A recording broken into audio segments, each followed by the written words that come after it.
Hello, music makers.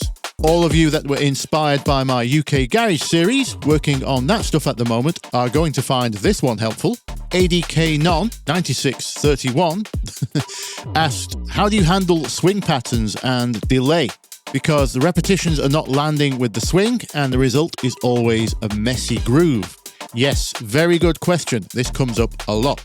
Those that are starting to understand and have fun with swing soon discover shortly afterwards that their delays are out of time now. Oh dear. Let me show you a little trick how to get around that.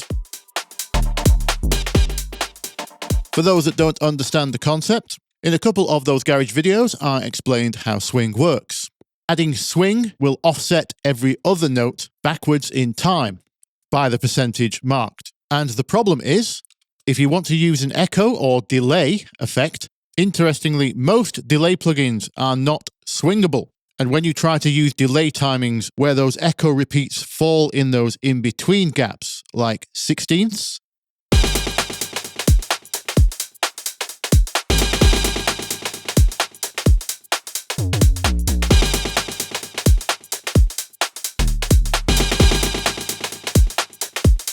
or 3/16ths, also known as dotted eighths,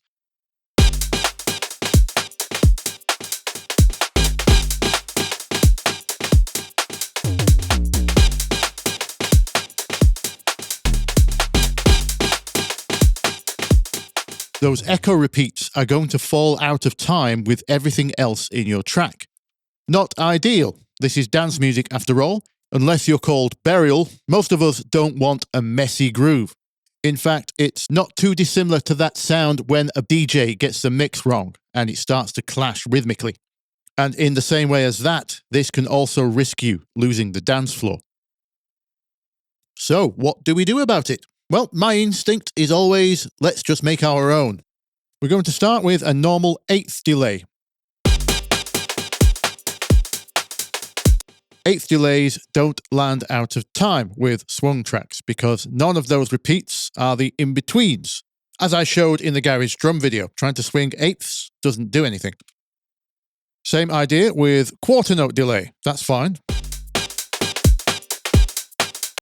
So I'm going to set up one delay for all the even number repeats, and then we're going to have a second delay running in parallel and in between those so we can manipulate that for swing. To do that in Ableton, I'm going to put everything in a rack. FL Studio users can do something similar with Patcher. So here I'm going to create our second lane, if you will. This is going to have the other delay on it. We need these in parallel, not after one another, or else you're going to get delays on your delays. Going to call the top one even, and this lane is for our odd delays. I'm also going to create a third path here. That's for our dry signal. This won't have anything on it. This just lets the original signal through. For our first delay, we need to make sure there's no dry signal. It's wet only, because we have a dedicated channel for that now. That's all we'll need from our even delay for now. Let me stop that displaying so we don't get confused. So what we have left on screen is our odd delay here. I'm going to leave this set as is for now, because we still need eighths. They just need to be offset. So they are in between the other eighths. And the way I'm going to offset it is with another delay. So I'm going to copy this. And so it starts in between the other one. We set this to 1/16th. For this, we don't want any repeats, just one tap. Also, no dry signal. So now we have an eighth delay offset by 1/16th. So with both of those going, it should just sound like a normal 16th delay.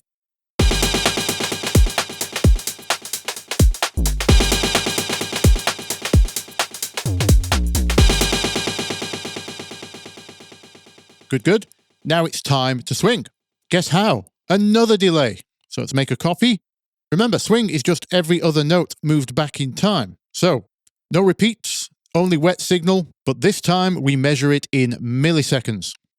So this is how we get our fine swing control, by sliding our odd delay tap back in time. Make sense? Good. Now you can do this by ear or feel, but Ableton will actually tell you the milliseconds. I'm just going to commit the swing on this drum part so I can see the MIDI change. And now I can measure the offset of how far that note has moved to the right. I just have to highlight this length of time. And if you keep an eye on the bottom left, you'll see Ableton gives me all kinds of measurements for that, including minutes and seconds and milliseconds. So 32. Let's give it a go. Does it line up?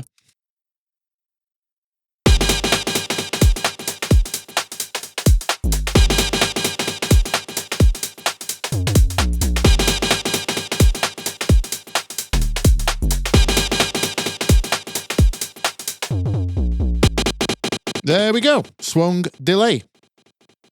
Now, if I want, I can make this into a plugin.